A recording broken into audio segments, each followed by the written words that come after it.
याद करिए, कौन लोग हैं जो जातिवाद के आधार पर फिर से समाज को बांट रहे हैं? कौन लोग हैं जो अफवाह के आधार पर देश के अंदर विश्वास का संकट खड़ा कर रहे हैं?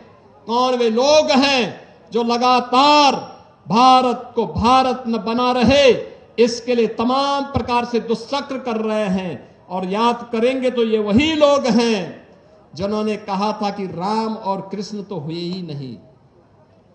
ये वही लोग हैं जिन्होंने राम मंदिर के आंदोलन में विरोधी पक्ष के साथ जाकर के मिलकर के राम मंदिर का फैसला न हो, इसके लिए एड़ी चोटी लगाई थी।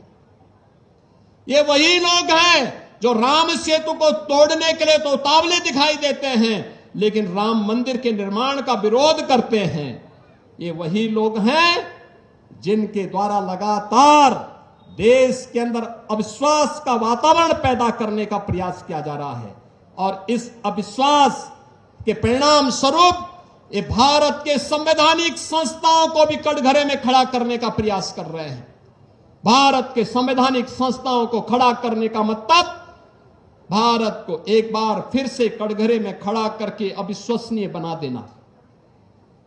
इनको देश की चिंता नहीं, इनको स्वयं के अस्तित्व का संकट इनके सामने है, इसलिए ये देश पर प्रश्न लगाने का प्रयास कर रहे हैं।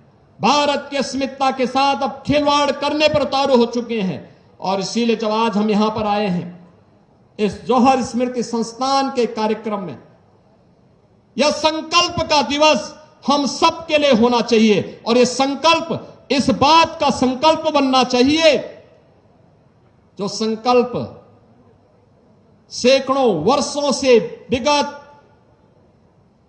1200-1300 वर्षों से इस वीर भूमि ने पूरे भारत भूमि को दिया है।